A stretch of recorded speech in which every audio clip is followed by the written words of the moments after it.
बिस्मिल्लाहिर्रहमानिर्रहीम, अस्सलाम वालेकुम। लीडर के बगैर जमातें मुश्किलात का शिकार हो जाती हैं। यही हाल अब तहरीक इंसाफ का नजर आ रहा है।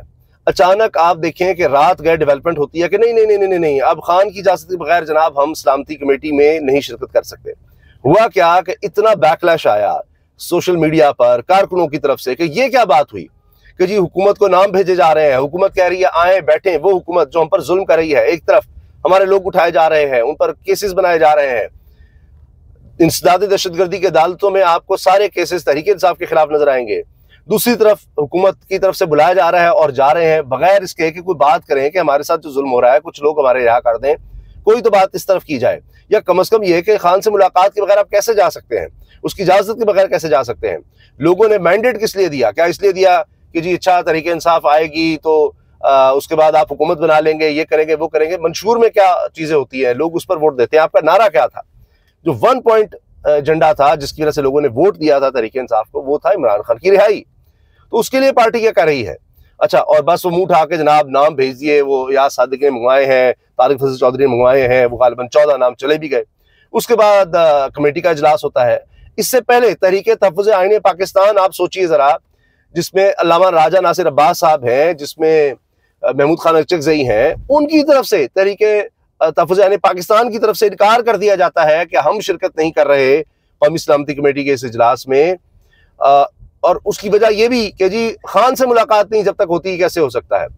और ये बात दूसरी जमातें कह रही हैं, अपना इनका बुरा हाल है। या हामिद रजा साहब भी इस तरह की बात कर रहे हैं कि जो वहां पर बात होगी उस पर देखेंगे, जो अवामी मंगों की बात होगी या ऑपरेशन की हिमायत नहीं करनी तो नहीं करनी, इस तरह की बात हुई। शेख वकास अकरम ने भी कहा कि जी अवामी मंगों पर चलेंगे। लेकिन बहरहाल फिर जैसे हंगामी इजलास होता है इनका तहरीक इंसाफ की कोर कमेटी का, उसके बाद ऐलान होता है कि जी नहीं, खान की इजाजत के बगैर या उससे मिले बगैर हम ये नहीं कर सकते, हम शिरकत नहीं कर सकते। बाद में इनको होश आया। यही इनका हाल है कि रिहाई की बात हो, खान से मुलाकात की बात हो, कुछ भी हो, पार्लियामेंट में जाकर वहां पर जाकर बिल्कुल और सूरत हाल बन जाती है। कहीं आवाज उठाते नजर आते हैं, लेकिन जहां इनको मौका मिलता है उतनी भरपूर आवाज नहीं बनते, उतनी ज्यादा अपोजिशन कई दफा नहीं बनते। अभी जिस तरह आसिफ जरदारी की तकरीर के दौरान जो माहौल बनाया, उसमें सबने जो तहरीक इंसाफ के कारकुन थे, दीगर इनके वोटर्स थे, सपोर्टर्स थे, उन्होंने बड़ा अप्रिशिएट किया कि कमाल कर दिया, कमाल कर दिया। लेकिन आप देखिए वही सपोर्टर्स, वही सोशल मीडिया एक्टिविस्ट, वही सब लोग किस तरह से खुद घेर लेते हैं तहरीक इंसाफ को। अब ये तहरीक इंसाफ की स्ट्रेंथ है सबसे ज्यादा। अब आप देख लीजिए, खुद ये लोग फौरी मान जाते हैं कि अच्छा हम जाकर बात करते हैं जी, मिन्नत समाजत करते हैं खान से कि जी सोशल मीडिया को कंट्रोल करवा दें, करवा दें। अब इनको ये भी समझ नहीं कि ये इसलिए जा रहे होते हैं कि अच्छा इससे हमें कोई लिवरेज मिल जाएगी कि सोशल मीडिया, आप अपने कारकुन को या ऑफिशियल हैंडल्स को तो कंट्रोल कर सकते हैं, लेकिन पब्लिक को कैसे कंट्रोल करेंगे? वो तो आपके हाथ में नहीं है, वो आपके लिए मुमकिन ही नहीं है। तो बहरहाल ये चीजें फौरी वो मान जाते हैं और करते हैं। लेकिन अब जब बैकलैश आया तो इनको होश आई है कि नहीं जी खान से मुलाकात होगी तो उसके बाद ही कुछ हो सकता है। तो अब चीजें आगे बढ़ रही हैं। दूसरी तरफ ये हसनात मलिक साहब, आप जानते हैं, कोर्ट रिपोर्टिंग का बड़ा नाम, उन्होंने एक खबर शेयर की है। सबील हसनैन ने भी इसको ट्विटर पर शेयर किया। उस पर वो कह रहे हैं जी ये सीरियस एलिगेशंस हैं, FIA को इस पर देखना चाहिए। वज़ीर आज़म इंसानी स्मगलिंग के खिलाफ FIA और IB को सराह रहे हैं, लेकिन जिला गजर से तकरीबन 150 लड़कियों की मुबैना स्मगलिंग, कोई बताएगा वो कहाँ है? सर्बिया में पाकिस्तानी सफीर एक मखसूस कंपनी पर मेहरबान क्यों? ईरान में भी मुबैना स्मगलिंग की इतलात, इंक्वायरी कौन करेगा? ये बाकायदा उन्होंने कहा है जी फीमेल फार्म वर्कर, खवातीन फार्म वर्कर, तनख्वाह 600 यूरो, 1,80,000 पाकिस्तानी मिलेंगे, तालीम तजुर्बा की जरूरत नहीं है, और ड्यूटी 6 दिन, मुआहिदा मुद्दत 6 माह, पासपोर्ट जमा करवाने की आखिरी तारीख 1 अप्रैल, तारीख रवानगी 1 जून। ये सारा कुछ लिखा हुआ है, उसमें बाकायदा इश्तिहार दिए जा रहे हैं।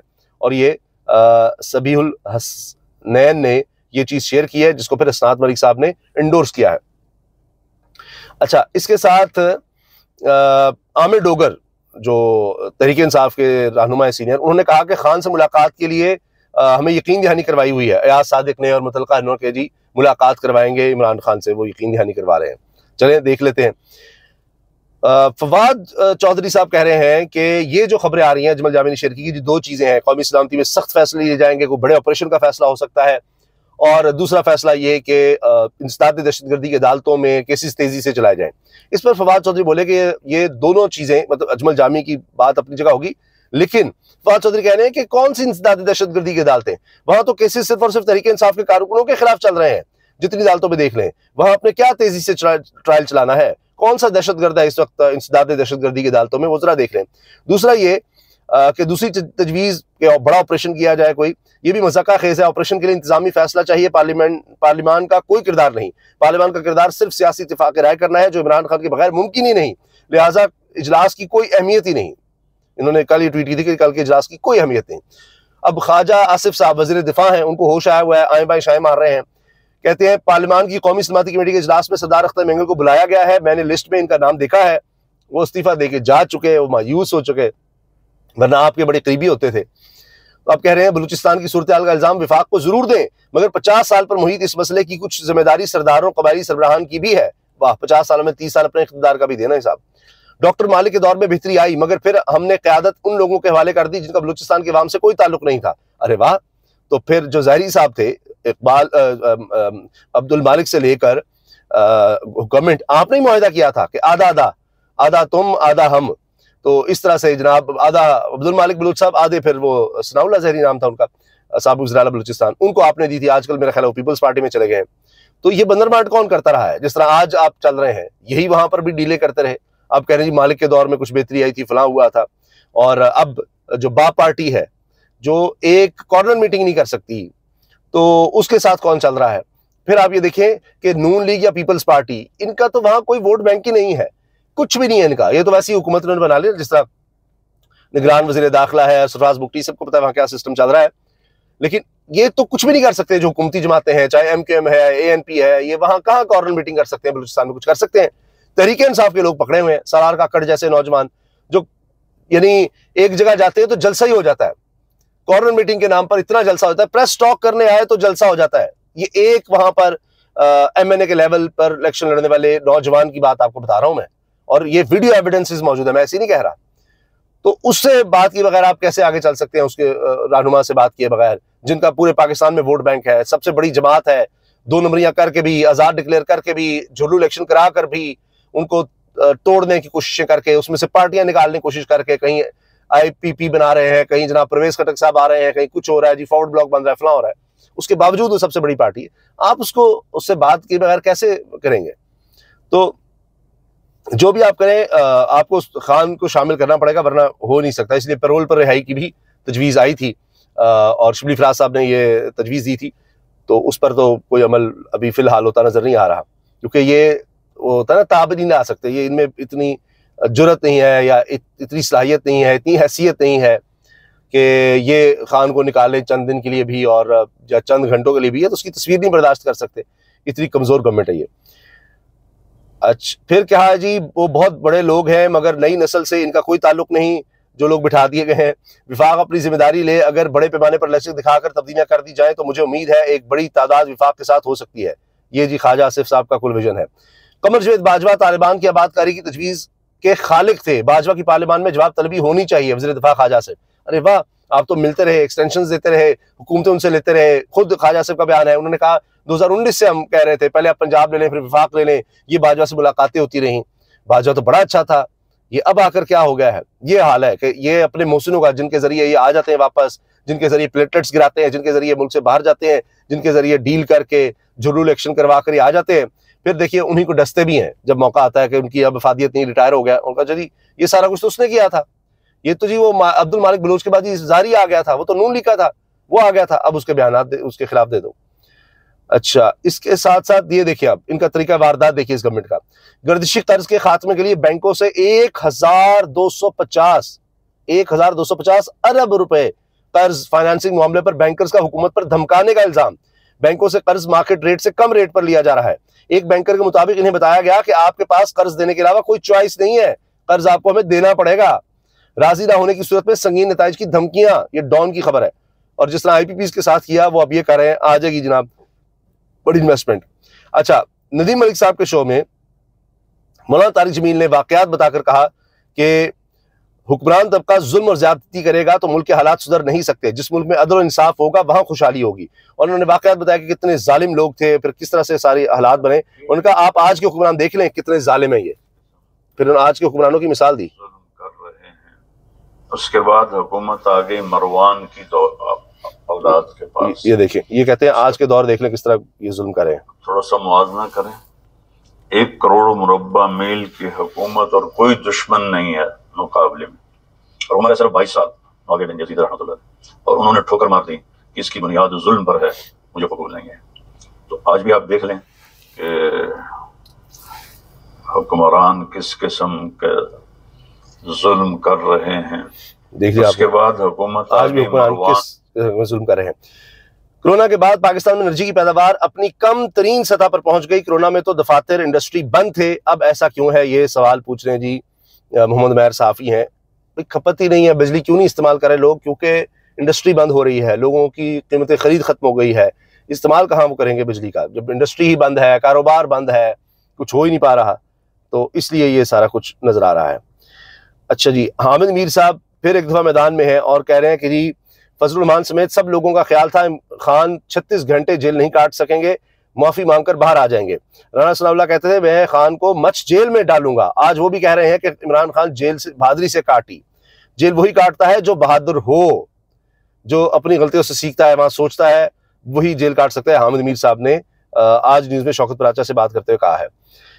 सेनेटर कामरान मुर्तजा कहते हैं इमरान खान को माइनस करने के लिए ऑल पार्टीज कॉन्फ्रेंस की बजाय पार्लियामेंट का जॉइंट सेशन बुलाने का फैसला हुआ। हमने अपनी सोच को इतनी तरक्की दी है कि एक शख्स को माइनस करने के लिए कौन सा तरीका इख्तियार किया जाए, बस यही इनकी टोटल है कि जी क्या तरीका इख्तियार करें जिस तरह खान माइनस हो जाए। ये JUI के रहनुमा कह रहे हैं कि सारा इनका हुकूमत का फोकस ये है। जिस तरह आप मुल्क को चलाने की कोशिश कर रहे हैं इस तरह मुल्क को मजीद आगे नहीं चलाया जा सकता। इस किस्म के रवैयों से आप और अवाम में दूरियां मजीद बढ़ रही हैं। शेख वकास अकरम ने ये बात कही है। और आखिर में जनाब इस वक्त जो सोशल मीडिया पर वायरल है वो है एक क्लिप जिसमें मुसद्दिक मलिक और फैसल वाडा शदीद लड़ रहे हैं और एक दूसरे को तकरीबन गालियां दे रहे हैं। वो क्लिप वायरल है, मैं आपको सुनवा देता हूँ। नदी मलिक साहब उसमें होस्ट हैं। आज देखें किस तरह ये सारे इकट्ठे बैठे हुए हैं और किस तरह से सारी गवर्नमेंट जो है वो इकट्ठी चलाने के चक्रों में है। अब सारे इकट्ठे बैठते हैं, सब कुछ होता है, और उस वक्त गालियां टीवी पर एक दूसरे को निकालते थे। शहबाज राना साहब ने खबर दी है कि जी शहबाज शरीफ ने अब कमेटी बना दी है कि जी शुगर प्राइसेस, चीनी जिसकी एक्सपोर्ट की खुद इजाजत दी थी, उसकी कीमतें अब कैसे कंट्रोल करें, समझ नहीं आ रही। तो इसहाक डार के जरिए अब एक कमेटी बनाई गई है जो शुगर मिलों से मिलेगी कि जी अच्छा ठीक है हमारी भी शुगर मिले हैं, हम सब हैं, एक्सपोर्ट की इजाजत दी थी। उस वक्त कहा था नहीं एक्सपोर्ट की इजाजत दे रहे हैं, चीनी महंगी नहीं होगी। कहाँ से कहाँ चले गई चीनी की कीमत, कई सैकड़ों फीसद वो कीमत बढ़ गई और अब कह रहे हैं जी हम शुगर मिलों से मिलेंगे, कीमत कम करें। ये तो इनका हाल है। क्या इनसे कोई बेहतरी की उम्मीद कर सकता है? क्या कोई सोच रख सकता है? और अच्छा अब आ जाइए, ख्वाजा आसिफ ने तो यहाँ तक कह दिया है कि जी कुछ इलाकों में कर्फ्यू या इमरजेंसी नाफिज की जा सकती है। मोहम्मद मालिक साहब से बात करने कहा जी ये सोच चल रही है इस्लामाबाद में कि कोई इमरजेंसी वगैरह नाफिज कर दी जाए, कुछ इस तरह का काम कर दिया जाए क्योंकि हालात कंट्रोल में नहीं है। तो इस पर इस्लामाबाद में बात होने लगी है, सिक्योरिटी इमरजेंसी नाफिज कर दी जाए कई इलाकों में, बलूचिस्तान खैबर पख्तूनख्वा के। तो कहते हैं हाँ जी ये हो सकता है, मुझे इसका पता नहीं, लेकिन हालात इसी तरह के हैं तो देखना होगा क्या होता है। फिर दहशतगर्द हमलों में बुजदिली दिखाने वाले एहलकारों के खिलाफ सख्त कार्रवाई होगी। DG Levies Force Balochistan. होता यह है कि वो दहशतगर्द आते हैं, लेविस या पुलिस उनको रजिस्ट ही नहीं करते, हथियार भी दे देते हैं, थाने भी जलवा लेते हैं, गाड़ियां भी इनकी वो ले जाते हैं। तो कहा है कि अब सख्त कार्रवाई आपके खिलाफ होगी। इससे पहले ये फिगर्स आ चुके हैं कि ये तकरीबन 85,000 लेविस फोर्स है बलूचिस्तान में, 90% इलाका उनको दिया गया है, उनके कंट्रोल में, और 92 अरब रुपया उनका सालाना बजट है। जबकि हालत यह है कि वो कंट्रोल ही नहीं कुछ कर पाते और 40% तो सिर्फ हाजिर लगाते हैं, बाकी कुछ नहीं। 10% पर पुलिस है, 90% इलाके पर लेवीज है, और हालात आप देख लीजिए कि वो रजिस्ट नहीं करते। पाकिस्तान का अफगान सफीर को तलब करके शदीद एहतजाज। ट्रेन हमले के हवाले से खबर है। अफगानिस्तान असले की गैर कानूनी तिजारत का मरकज बन चुका। आखिर में ये लड़ाई सुन लीजिए जी फैसल वाडा और मुसद्दिक मलिक की, ये बहुत वायरल है। 25 साल बाद हो रहा है, जिन्होंने इदारों को गालियां दी, जिन्होंने जुडिशरी को ब्लैकमेल किया, सब भूल जाए, सब माफ कर दे। जो शहादतें दे रहे थे उनका मजाक उड़ाया, उसके बाद उठा के डब्बे की तरह पाकिस्तान को वापस चोरों के हवाले करे। बताइए आंखें खोल के सब देख रहे हैं, सब अंधे हैं, बहरे हैं। इनसे जवाब भी लेना मुसद्दिक मलिक साहब, बताइए।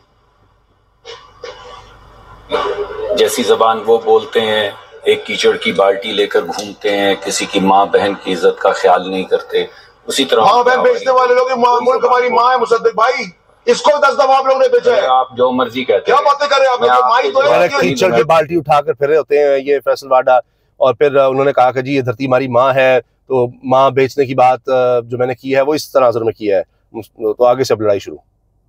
पाकिस्तान है, हमारी माँ है। आपको नहीं कहूंगा कि आप माँ को तो छोड़े आप, आपने बेनजीर भुट्टो के लिए अल्फाजात पेश किए थे, उसके बाद और मुझे उनकी बात भी करने दें। गैरत की बात है कि वो आप लोग हाथ मिला खड़े, और ये सारे ये भी रिकॉर्ड कर जाए 3-4 महीने के अंदर।